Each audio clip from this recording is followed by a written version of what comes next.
अस्सलामु अलैकुम। हमने एलिफैटिक न्यूक्लियोफिलिक सब्स्टिट्यूशन रिएक्शन वाले चैप्टर का आगाज़ किया है और इससे कबल हमने न्यूक्लियोफाइल, इलेक्ट्रोफाइल, सबस्ट्रेट और लीविंग ग्रुप के हवाले से चंद बातें की हुई हैं। तो अभी इसको प्रॉपरली स्टार्ट करते हैं। जिस तरह के आपके सामने हेडिंग मौजूद है, एलिफैटिक न्यूक्लियोफिलिक सब्स्टिट्यूशन रिएक्शन। इसकी डेफिनेशन क्या होगी? ये ऐसे केमिकल रिएक्शन होते हैं जिसमें एक न्यूक्लियोफाइल की डेफिनेशन अभी हमने की कि न्यूक्लियस लविंग स्पीशी या इलेक्ट्रॉन डोनर स्पीशी। तो एक न्यूक्लियोफाइल पहले से मौजूद न्यूक्लियोफाइल, जिसे आप लिविंग ग्रुप भी कहते हैं, उसको डिस्प्लेस कर देता है। ठीक है, तो इस तरह के रिएक्शन को कहते हैं न्यूक्लियोफिलिक सब्स्टिट्यूशन रिएक्शन। अब इस रिएक्शन में देखें, डेफिनेशन है अ reaction in which one nucleophile, यानी जो इनकमिंग न्यूक्लियोफाइल है, डिस्प्लेस एन अदर न्यूक्लियोफाइल, यानी जो पहले से सबस्ट्रेट के साथ मौजूद था। तो इस from combination with electrophilic carbon atom is called nucleophilic substitution reaction. देखिए, ये बात आपको एग्जांपल से ज़्यादा बेहतर समझ आ सकती है। जैसा कि ये न्यूक्लियोफाइल है, इसके ऊपर नेगेटिव चार्ज भी हो सकता है, ये लोन पेयर रखने वाला भी हो सकता है, यानी किसी भी तरह का न्यूक्लियोफाइल जो हम ऑलरेडी डिस्कस कर चुके हैं, ये सबस्ट्रेट पे अटैक करेगा। अब देखें, सबस्ट्रेट के कार्बन पे अटैक किया है और पहले से मौजूद जो न्यूक्लियोफाइल था वो था हैलोजन, या फिर कोई भी ग्रुप जो न्यूक्लियोफाइल के तौर पे यहाँ पे मौजूद होगा पहले, वो अब यहाँ पे लिविंग ग्रुप के तौर पे काम करेगा। ठीक है, तो न्यूक्लियोफाइल ने अटैक किया इस सबस्ट्रेट से मुताल्लिका कार्बन पर और पहले से मौजूद न्यूक्लियोफाइल जो है वो रिमूव हो गया, यानी इसने पहले से मौजूद न्यूक्लियोफाइल को डिस्प्लेस कर दिया है। अब देखें, RCH2 सेम है और अब X की जगह पे क्या अटैच है यहाँ पर? न्यूक्लियोफाइल, और X जो है वो अब एज अ लिविंग ग्रुप यहाँ से रिमूव हो चुका है। तो ये रिएक्शन जो है, इन्हें हम कहते हैं न्यूक्लियोफिलिक सब्स्टिट्यूशन रिएक्शन। हम पहले एरोमेटिक हाइड्रोकार्बन का चैप्टर पढ़ रहे थे, तो वहाँ पर हमने nucleophilic substitution reaction of aromatic hydrocarbon पढ़ा था। तो एरोमेटिक हाइड्रोकार्बन के हवाले से हम ऑलरेडी ये डिस्कस कर चुके हैं कि वो रिएक्शन देते तो हैं न्यूक्लियोफिलिक सब्स्टिट्यूशन रिएक्शन, मगर उसके लिए वो मतलब बहुत ज़्यादा स्वेयर कंडीशन जो है वो रिक्वायर होती हैं, प्रॉपर न्यूक्लियोफाइल और प्रॉपर उसकी रीअरेंजमेंट और मैकेनिज़्म भी हम ऑलरेडी डिस्कस कर चुके हैं। बहरहाल हम आगे इसको बढ़ाते हैं कि ऐसे ऑर्गेनिक कंपाउंड जिस तरह के अल्काइल हैलाइड की बात कर रही है, जिस पे न्यूक्लियोफाइल अटैक करता है, उसे हम कहते हैं सबस्ट्रेट। सबस्ट्रेट की डेफिनेशन एक लेक्चर पहले हमने डिस्कस की थी, तो अब दोबारा हमने बता दिया कि ये ऐसा ऑर्गेनिक कंपाउंड होता है जिस तरह के ये हमारे पास अल्काइल हैलाइड है, इसमें न्यूक्लियोफाइल ने अटैक किया है, तो ये सबस्ट्रेट कहलाएगा। और वो पार्ट सबस्ट्रेट में से जो कि न्यूक्लियोफाइल के अटैक करने के बाद रिमूव हो जाता है, लीव कर जाता है, अलॉन्ग विद इलेक्ट्रॉन पेयर। देखें, अभी डेफिनेशन है the substrate that part, the part of the substrate that departs along with the electron pair, यानी इलेक्ट्रॉन पेयर समेत निकल गया वहाँ से, तो हमने उसको नाम दिया लिविंग ग्रुप का। वो हैलाइडाइन हो सकता है। तो leaving group, good leaving group भी होते हैं और पुअर लिविंग ग्रुप भी होते हैं। तो और कुछ ऐसे लिविंग ग्रुप भी होते हैं जो गुड न्यूक्लियोफाइल के तौर पे भी काम करते हैं और as a good leaving group के तौर पर भी काम करते हैं। ठीक है, तो alkyl halide are good substrate for nucleophilic substitution reaction. ठीक है, क्यों? क्योंकि वहाँ पर जो हैलोजन ग्रुप मौजूद है, हैलाइडाइन मौजूद हैं, वो गुड लिविंग ग्रुप के तौर पे काम करते हैं। यानी अगर हाइड्रोक्सी ग्रुप देखें, बुनियादी तौर पे होता ये है न्यूक्लियोफिलिक सब्स्टिट्यूशन रिएक्शन के अंदर पहले से मौजूद न्यूक्लियोफाइल को डिस्प्लेस करना है, तो आने वाले न्यूक्लियोफाइल को लाजमी तौर पर इतना स्ट्रॉन्ग होना चाहिए कि वो पहले से मौजूद ग्रुप को वहाँ से रिमूव करवा सके। तो गुड लिविंग ग्रुप अगर मौजूद होगा साथ पहले से सबस्ट्रेट के साथ, तो फिर ही न्यूक्लियोफिलिक सब्स्टिट्यूशन रिएक्शन में आसानी होगी, उसका रेट ज़्यादा रहेगा। ठीक है, और अब हम क्योंकि ऐसे रिएक्शंस की बात कर रहे हैं जिनमें सबस्ट्रेट जो है वो एलिफैटिक नेचर रखता है, ओपन चेन हाइड्रोकार्बन है, इस वजह से हम इन रिएक्शंस को जिनमें सब्स्टिट्यूशन हो रही है और एलिफैटिक नेचर रखता है हमारा सबस्ट्रेट, हम इनको कहते हैं एलिफैटिक न्यूक्लियोफिलिक सब्स्टिट्यूशन रिएक्शन। तो ये हमारी डेफिनेशन हुई। अब हम नेक्स्ट बढ़ते हैं कार्बन हैलोजन बॉन्ड से मुताल्लिका। देखें, यहाँ पर एक बात आप जहन नशीन कर लें कि जो कार्बन हैलोजन बॉन्ड है उसकी एनर्जी अगर आप अल्काइल हैलाइड वाला चैप्टर एफएससी में पढ़ के आए हैं, इसके अलावा हमने 5th सेमेस्टर में भी इसके हवाले से चंद एक बातें की थी, तो कार्बन हैलोजन बॉन्ड की एनर्जी और पोलैरिटी ये दो ऐसी चीज़ें हैं जो रिएक्शन पर असरअंदाज होती हैं। अगर कार्बन हैलोजन बॉन्ड की पोलैरिटी को देखें तो कार्बन फ्लोरीन की पोलैरिटी ज़्यादा होती है, इस तरह से कार्बन और फ्लोरीन बॉन्ड को ज़्यादा रिएक्टिव होना चाहिए, यानी अल्काइल फ्लोराइड को ज़्यादा रिएक्टिव होना चाहिए। और अगर बॉन्ड एनर्जी वाले ऑर्डर को देखें तो जितनी ज़्यादा बॉन्ड लेंथ होगी बॉन्ड उतना ही वीक होगा, यानी अब कार्बन और आयोडीन इनके बॉन्ड लेंथ ज़्यादा होने की वजह से इसको बॉन्ड को ब्रेक करना आसान है, और बॉन्ड को ब्रेक करना जब आसान होता है तो उसकी रिएक्टिविटी बढ़ जाती है। अब सोचना ये है कि कार्बन फ्लोराइड यानी अल्काइल फ्लोराइड ज़्यादा रिएक्टिव होंगे बॉन्ड पोलैरिटी की बेस पे, या अल्काइल आयोडाइड ज़्यादा रिएक्टिव होंगे बॉन्ड एनर्जी की बेस पे। तो पता ये लगा कि जो अल्काइल हैलाइड हैं वो प्रैक्टिकली जिस मैकेनिज़्म को, जिस ऑर्डर को फॉलो करते हैं वो है बॉन्ड पोलैरिटी वाला, बॉन्ड एनर्जी वाला ऑर्डर। तो यानी कि कार्बन और आयोडीन के दरमियान अगर बॉन्ड मौजूद है तो वो आसानी से लीव कर सकता है और वो रिएक्शन बहुत आसानी से प्रोसीड हो सकता है। ठीक है, तो ऐसे कार्बन एटम जो हैलोजन से अटैच होते हैं और पार्शियल पॉजिटिव चार्ज आ जाएगा। देखें पार्शियल पॉजिटिव चार्ज कार्बन पे आना है, क्यों? क्योंकि हैलोजन जो है बेशक आयोडीन ही है, वो मोर इलेक्ट्रोनेगेटिव है कार्बन से। तो इस बुनियाद पर जो कार्बन है पार्शियल पॉजिटिव चार्ज हासिल कर लेता है, हैलोजन पार्शियल नेगेटिव चार्ज हासिल कर लेता है, ताहम बॉन्ड पोलर हो जाता है। अब न्यूक्लियोफाइल आने वाले का यानी आने वाला इनकमिंग न्यूक्लियोफाइल जो है वो किस पर अटैक करेगा? कार्बन पे, जो कि पार्शियली पॉजिटिवली चार्ज है। किस वजह से? क्योंकि उसके साथ पहले एक लिविंग ग्रुप यानी कि पहले से एक न्यूक्लियोफाइल जिस पे पार्शियल नेगेटिव चार्ज आ गया था, जिसकी इलेक्ट्रोनेगेटिविटी ज़्यादा थी, वो अटैच था। ठीक है, जैसे कि अल्काइल हैलाइड में हैलोजन ग्रुप जो है वो लिविंग ग्रुप के तौर पे काम करेगा, मगर वो मोर इलेक्ट्रोनेगेटिव था, इसने कार्बन पे पार्शियल पॉजिटिव चार्ज जो है वो इंड्यूस किया है। ताहम यही वजह है कि न्यूक्लियोफाइल इस कार्बन पे पार्शियली पॉजिटिवली चार्ज कार्बन पे अटैक कर पा रहा है। ठीक है जी। अच्छा, नेक्स्ट हम बढ़ेंगे। पहले से बॉन्ड ब्रेक हो जाए, जो पहले से मौजूद जो बॉन्ड था कार्बन हैलोजन के दरमियान वो ब्रेक हो जाएगा और नया बॉन्ड बनेगा। ठीक है, तो यहाँ पर bond formation and bond breaking involve होती है। इसको न्यूक्लियोफिलिक सब्स्टिट्यूशन रिएक्शन कहते हैं और इसको SN से डिनोट करते हैं। ये हमने पहले देखा वहाँ पर फर्स्ट सेकंड लाइन के अंदर। तो S सब्स्टिट्यूशन को रिप्रेजेंट करता है और N न्यूक्लियोफिलिक को रिप्रेजेंट करता है। ठीक है, अब हमारे पास चंद एक एग्जाम्पल हैं, मुख्तलिफ रिएक्शंस को देख रहे हैं। जैसा कि मिथाइल आयोडाइड है, वाटर अपने लोन पेयर को इस्तेमाल करते हुए एज अ न्यूक्लियोफाइल काम करेगा। और देखें iodide as a good leaving group यहाँ से रिमूव हो गया और वाटर इसके साथ अटैच हो गया। ठीक है, और इसी तरह से हाइड्रोक्सी ग्रुप जब अटैक करेगा तब आयोडाइड रिमूव हो जाएगा। वाटर, ये हमारे पास सल्फ़र है यानी कार्बन की जगह पे सल्फ़र अटैच है। ठीक है, और बुनियादी तौर पे इस पर पॉजिटिव चार्ज आ गया है। सल्फ़र जो है वो 3 बॉन्ड, मतलब ये तो 2 बॉन्ड बनाएगा या 6 बॉन्ड बनाता है, यहाँ पे 3 बॉन्ड बने हुए सल्फ़र के साथ। तो अब यहाँ पर होना ये था कि एक मिथाइल ग्रुप जो है वो यहाँ पर यानी कि SCH3 ट्वाइस ये लिविंग ग्रुप के तौर पे काम करेगा। तो देखें ये वाला ग्रुप जो है यहाँ तक का ये लिविंग ग्रुप के तौर पे काम करेगा और वाटर जो है यहाँ पे अटैक कर जाएगा। ठीक है, तो कार्बन जो है यहाँ पर जिस तरह से ये ऐसे कर लें, मोर इलेक्ट्रोनेगेटिव ग्रुप है सल्फ़र कार्बन से, इस बुनियाद पर SCH3 ट्वाइस यहाँ से लिविंग ग्रुप के तौर पर रिमूव हो जाएगा। अब अगर पहले वाटर लिया फिर हाइड्रोक्सी लिया, बिल्कुल सेम बात है जैसे पहले हमने वाटर के हवाले से की है।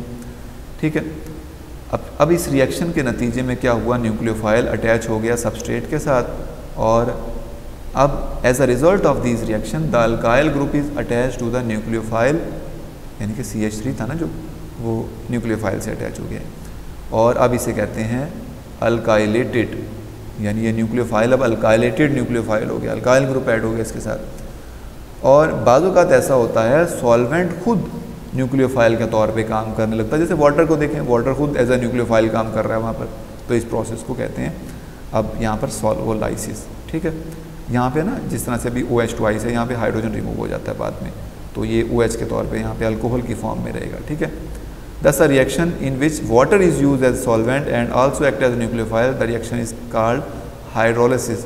और अगर वहाँ पर मेथनॉल यूज़ कर रहे हैं यानी अल्कोहल यूज़ कर रहे हैं तो मेथनोलाइसिस। ठीक है, अगर अमोनिया यूज़ किया जाए तो अमोनोलाइसिस, इस तरह के रिएक्शंस, और ये इनऑर्गेनिक केमिस्ट्री में भी हम ऑलरेडी डिस्कस कर चुके हैं। ठीक है जी। मज़ीद बात ये है रिएक्शन में, ये देखें हमारे पास nucleophile, alkyl group, halogen group, ये लिविंग ग्रुप है और देखें इन्होंने बाद में बॉन्ड बना लिया। ये एक रिएक्शन को ज़ाहिर करने की एक दूसरे तरीके से कोशिश की गई है। अब यहाँ पर सवाल ये उठता है कि अल्काइल हैलोजन बॉन्ड ब्रेक करता है, ठीक है, क्या ये उसी वक्त यानी न्यूक्लियोफाइल अटैक करेगा तभी रिमूव यानी ये बॉन्ड ब्रेक हो जाएगा मतलब कार्बन हैलोजन वाला, या फिर इसके लिए कोई और मैकेनिज़्म होगा? तो बुनियादी तौर पे मैकेनिज़्म तो बहुत सारे हैं। हो सकता है कि उसी वक्त में ब्रेक हो जाए, यानी bond formation and bond breaking occur simultaneously, और ऐसा भी हो सकता है कि पहले बॉन्ड ब्रेकिंग हो फिर बॉन्ड फॉर्मेशन हो, और इसके अलावा दीगर मैकेनिज़्म भी हैं जो कि हमें यहाँ पे डिस्कस करने हैं। तो the mechanism of a reaction is the actual pathway through which a reaction take place. तो मैकेनिज़्म ऑफ रिएक्शन की डेफिनेशन यहाँ पे हमने देख ली।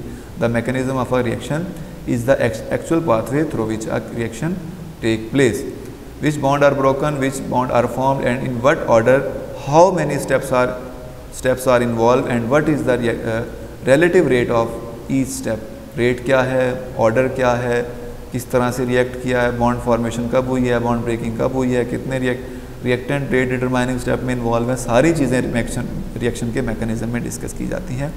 तो ये डेफिनेशन है आपके पास रिएक्शन मैकेनिज़्म की। अब कुछ एलिफैटिक सब्स्टिट्यूशन रिएक्शन के हवाले से जो मैकेनिज़्म फॉलो किए जाते हैं तो उनकी अगर हम बात करें तो उसमें SN1 रिएक्शन है, SN2 रिएक्शन मैकेनिज़्म है, SN1 और लोन पेयर मैकेनिज़्म है, SN1 प्राइम है, SN2 प्राइम है, SNI प्राइम है। इस तरह से ये हमारे पास रिएक्शंस के मैकेनिज़्म हैं।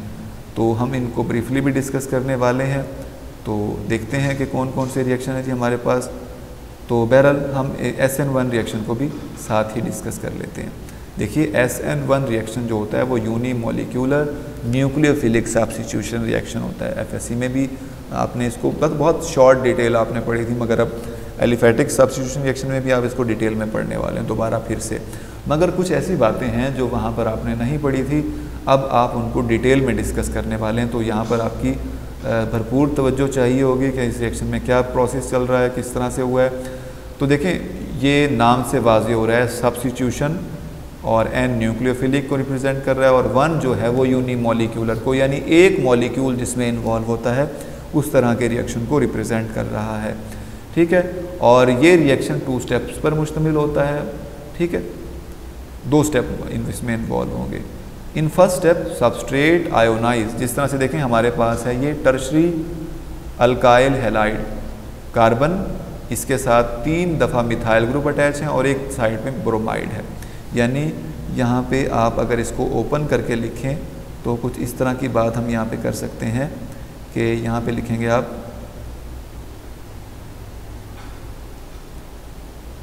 कार्बन, सॉरी यहाँ पे मिथाइल ग्रुप, यहाँ पे M लिख रहे हैं ताकि आपको समझ आ जाए, ठीक है। यहाँ पे भी मिथाइल ग्रुप,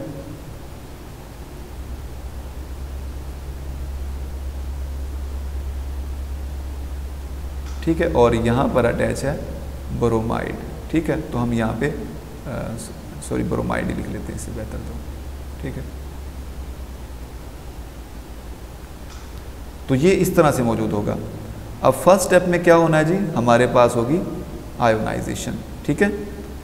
आयोनाइजेशन कैसे हुई है, लिविंग ग्रुप पहले ही इसको छोड़ छाड़ कर यहाँ से रवाना हो चुका है।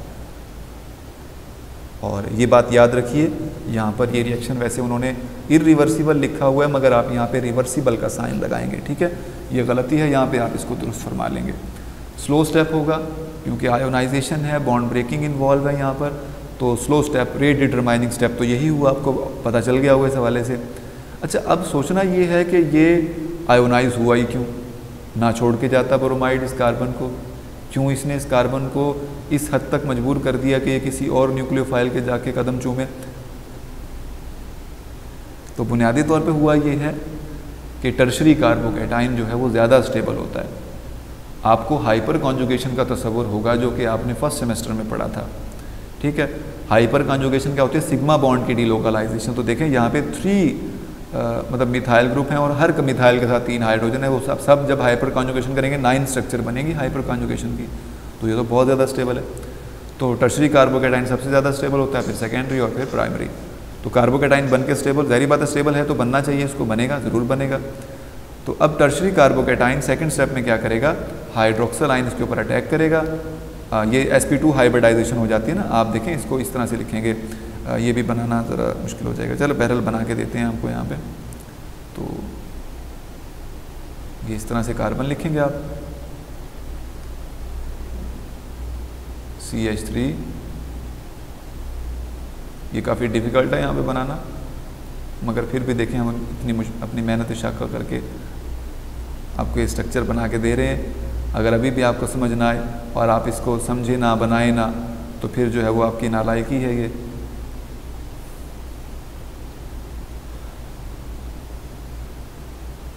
ठीक है, यहाँ पर भी मिथाइल ग्रुप, ये देखें sp2 हाइब्रिडाइजेशन में ट्रायंगुलर ज्योमेट्री होती है ना जी।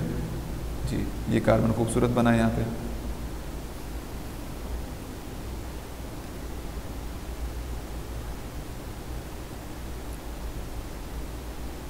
ये पॉजिटिव चार्ज, ठीक है जी। थोड़ा वक्त तो लग रहा है मगर आप इसको मैनेज करेंगे। अब हाइड्रोक्सी ग्रुप जो है वो यहाँ से भी अटैक कर सकता है, न्यूक्लियोफाइल है ना जी। ये देखें इसके ऊपर नेगेटिव चार्ज है, दौड़ा आएगा कार्बन की तरफ जी, हमें अपने साथ अटैच करवा लें, मेहरबानी करें। इधर से भी अटैक कर सकता है दूसरी साइड से, ठीक है। तो दोनों तरफ से इसकी पॉसिबिलिटी बराबरी की सतह पे मौजूद है। Inversion of configuration, retention of configuration इसी बुनियाद पे हम बताने वाले हैं बाद में। अच्छा चलें, इसको रेज करना पड़ेगा जी हमें।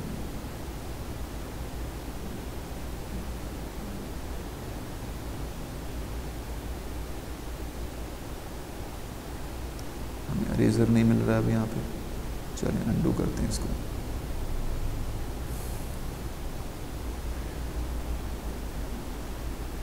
ठीक है जी, अब हम इसको आगे बढ़ाते हैं। वो स्टेप जो कि किसी केमिकल रिएक्शन में यानी मैकेनिज्म को देखते हुए हमें जो स्लोएस्ट स्टेप नज़र आता है वो उस रिएक्शन का रेट डिटरमाइनिंग स्टेप कहलाता है, यानी उसी पे सारा रिएक्शन का रेट डिपेंड कर रहा होता है। जैसे आपकी क्लास में जो सबसे सुस्त बच्चा है उसको समझाने में जितना वक्त लगेगा सारी क्लास को उसी जितना वक्त लगेगा, तो वो रेट डिटरमाइनिंग स्टेप वही बयान करेगा, यानी एक लेक्चर कितने टाइम में ख़त्म होने वाला है। ठीक है, तो इस रिएक्शन में तो पहला स्टेप ही रेट डिटरमाइनिंग स्टेप था। ठीक है, और आयोनाइजेशन सबस्ट्रेट की हुई थी, बॉन्ड ब्रेकिंग इन्वॉल्व है, जारी बात है बॉन्ड ब्रेक करने के लिए एनर्जी चाहिए होती है। अब देखें ना, जब सेकंड स्टेप में कार्बोकेटाइन पहले ही तैयार बैठा पॉजिटिव चार्ज लेके और न्यूक्लियोफाइल नेगेटिव चार्ज लेके तैयार बैठा, दोनों फ़ौरन से जो है वो एक दूसरे के साथ मिल जाएंगे, बॉन्ड बन जाएगा। तो बॉन्ड ब्रेकिंग मुश्किल प्रोसेस था, एनर्जी चाहिए थी वहाँ पे, और वो स्टेबिलिटी की बुनियाद पे खुद ही ऑटो आयोनाइजेशन शो करके बना है। हमने कोई ऐसी कोई पोलर मीडियम हाल बत्ता वहाँ पे प्रोवाइड कर देते हैं ताकि रिएक्शन आसानी से मुकम्मल हो सके। बहरहाल, तो यहाँ पे अल्काइल हैलाइड जो है वो सबस्ट्रेट है, और इसने मतलब सबस्ट्रेट ने क्या किया, पहले ही अपने लीविंग ग्रुप को रिमूव कर दिया था। तो अब इसमें हुआ क्या, basically in the rate determining step only one molecule involve, जो कि सबस्ट्रेट था, इस वजह से ये क्या हुआ, मतलब यूनिमॉलिक्यूलर हुआ, और इसको SN1 रिएक्शन इसी वजह से कहा जाता है। ठीक है जी। अब इसके सपोर्ट करने के लिए, यानी कि वाकई SN1 है, कौन कौन सी एविडेंसेस हैं हमारे पास, हकीकत होती है जी कि हकीकत क्या है इस रिएक्शन की, तो हकीकत तो आप जानते हैं। अभी आपने देखा कि रेट जो है वो डिपेंड करता है कंसंट्रेशन, यानी कि स्लोएस्ट स्टेप की रिएक्शन के मैकेनिज्म के ऊपर, के अंदर जितने रिएक्टेंट इन्वॉल्व होते हैं। तो सबस्ट्रेट सिर्फ एक अल्काइल हैलाइड इन्वॉल्व था, तो हमने उसकी मोलर कंसंट्रेशन यहाँ पे लिखी है जी। अच्छा, अब इस रिएक्शन में यहाँ पे अगर इसके पावर लिखेंगे तो 1 रहेगी ना, तो फर्स्ट ऑर्डर रिएक्शन है, हमने कहते हैं ना ऑर्डर ऑफ रिएक्शन मैकेनिज्म से पता चलता है, प्रैक्टिकली मालूम किया जाता है। तो रेट डिटरमाइनिंग स्टेप में जितने रिएक्टेंट इन्वॉल्व होते हैं वो उसके ऑर्डर को भी बयान करते हैं, तो ये ऑर्डर इसका यहाँ पे पावर 1 लिख सकते हैं आप। ठीक है। अच्छा, अब इसके बाद यानी कि ये एविडेंस है काइनेटिक्स उसकी, यानी रिएक्शन की स्पीड, रेट जो है वो बता रहा है कि ये रिएक्शन यूनिमॉलिक्यूलर है। ठीक है। ट्रांजिशन स्टेट जो है वो जो बनती है वही है, मतलब जो हमने अभी बात की है कार्बोकेटाइन का बनना, रेट डिटरमाइनिंग स्टेप वही होगा इसके वाले से। स्टीरियोकेमिकल एविडेंस, स्टीरियोकेमिस्ट्री आप पढ़ चुके हैं कि स्पेस के अंदर जो एटम्स हैं, ग्रुप्स हैं जो एक सेंट्रल एटम के साथ अटैच, उनके अरेंजमेंट क्या है। अब आपने देखा कि कार्बोकेटाइन ने sp2 हाइब्रिडाइजेशन अख्तियार कर ली थी जब आयोनाइज हो चुका था वो। अब आयोनाइजेशन के बाद अगर उसकी sp2 हाइब्रिडाइजेशन है तो आप ये जान लीजिए कि अब जो कार्बोकैटाइन है वो अपनी दोनों साइड से उसके पास बराबर की पॉसिबिलिटी है कि न्यूक्लियोफाइल अटैक कर सके, लेफ्ट साइड से भी राइट साइड से भी। अभी हमने लास्ट टाइम बनाया उसको, तो किसी तरफ से भी आके न्यूक्लियोफाइल अटैक कर सकता है। तो 50% इन्वर्जन ऑफ कॉन्फ़िगरेशन की पॉसिबिलिटी है और 50% उसमें रिटेंशन ऑफ कॉन्फ़िगरेशन। देखें ये भी ऑर्बिटल खाली है और ये भी ऑर्बिटल खाली है, ठीक है। अब ये हैलाइड आयन या जो हमारा न्यूक्लियोफाइल है वो आएगा, इधर से भी आके ओवरलैप कर सकता है, यहाँ से भी पाई सिग्मा बॉन्ड बनना है ना जी, कोवेलेंट बॉन्ड बनना है, तो ओवरलैपिंग तो ज़रूरी है। तो sp2 हाइब्रिडाइजेशन में एक अनहाइब्रिडाइज्ड ऑर्बिटल कार्बन के पास मौजूद होता है, ये बात याद रहनी चाहिए आपको, ठीक है। तो इस तरह से 50% रिटेंशन ऑफ कॉन्फ़िगरेशन, रिटेन रहना, बाकी रहना अपनी असली हालत में, और 50% है इन्वर्जन ऑफ कॉन्फ़िगरेशन, यानी इन्वर्ट हो जाना, चेंज हो जाना, ये प्रीडोमिनेट करती है, जारी बात है वो प्रेफरेंस रहेगी उसकी, ठीक है। तो ये बात हमारी SN1 रिएक्शन के हवाले से चंद एक बातें यहाँ पे हमने अभी तक बताई। अच्छा, ये बाकी बातें आप इस यहाँ से पढ़ भी सकते हैं, जारी बात है आप काबिल आदमी है, काबिल शख्सियात हैं तमाम के तमाम। रीअरेंजमेंट की बात करेंगे, ये बात पहले गलबन आपने नहीं पढ़ी है, तो रीअरेंज हो सकता है ये वापस, कैसे? देखें ये हमारे पास है अल्काइल हैलाइड, प्राइमरी है, देखें यहाँ पे जो हमारे पास वो ग्रुप, वो कार्बन जो डायरेक्टली फंक्शनल ग्रुप के साथ अटैच है, वो फर्दर सिंगल कार्बन से अटैच है डायरेक्टली, तो इस वजह से ये प्राइमरी अल्काइल हैलाइड है। हेलोजन ग्रुप रिमूव हुआ, देखें मिथाइल ग्रुप पे पॉजिटिव चार्ज आ गया, प्राइमरी कार्बोकैटाइन वैसे ही अनस्टेबल होता है, बहरहाल वो टर्शरी कार्बोकैटाइन में रीअरेंज हुआ, यानी देखें ना ये रीअरेंजमेंट रिएक्शन होते हैं। आपने अभी गलबन कुछ रिएक्शंस के मैकेनिज्म भी आपको दिए, मतलब ये आपको मालूम होने चाहिए, पहले हमने पढ़ चुके हैं वैसे तो। ये रीअरेंज हो सकता है, ये पॉजिटिव चार्ज इधर आ जाए, ठीक है, और यहाँ पर क्या होगा, ये CH3 यानी कि ये हाइड्रोजन इसकी तरफ शिफ्ट हो जाए और CH2 इसके साथ डायरेक्ट लिंक हो जाए, उसमें सारी बात है वो एक प्रोसेस मुकम्मल इन्वॉल्व होगा। रीअरेंजमेंट डायरेक्ट लिख दें आप, फिलहाल इतना काफ़ी रहेगा, अगर आप कहेंगे तो हम वो बता देंगे आपको। अब रीअरेंजमेंट के बाद वाटर यहाँ पे अटैक कर रहा है, ये सॉल्वेंट था बेसिकली, सॉल्वोलाइसिस होगी, देखें फिर प्रोटॉन लूज होगा, वो H2+ है ना, ऑक्सीजन तो कभी भी पॉजिटिव चार्ज अपने पास नहीं रखना चाहेगा, एक हाइड्रोजन को कहेगा आप चले जाएँ यहाँ से, रुखसत हो जाए, मेहरबानी करें, हमारी जान छोड़ें। तो इस तरह से हाइड्रोजन के रिमूवल के बाद हमारे पास ये एक प्रोडक्ट बना। तो रीअरेंजमेंट देखें, प्राइमरी अल्काइल हैलाइड था, टर्शरी बन गया, टर्शरी अल्कोहल बन गया, ये देखिए। तो नेक्स्ट जो है वो SN2 रिएक्शन मैकेनिज्म को हम अगले रिएक्शन में नेक्स्ट लेक्चर में डिस्कस करने वाले। खुदा हाफिज़।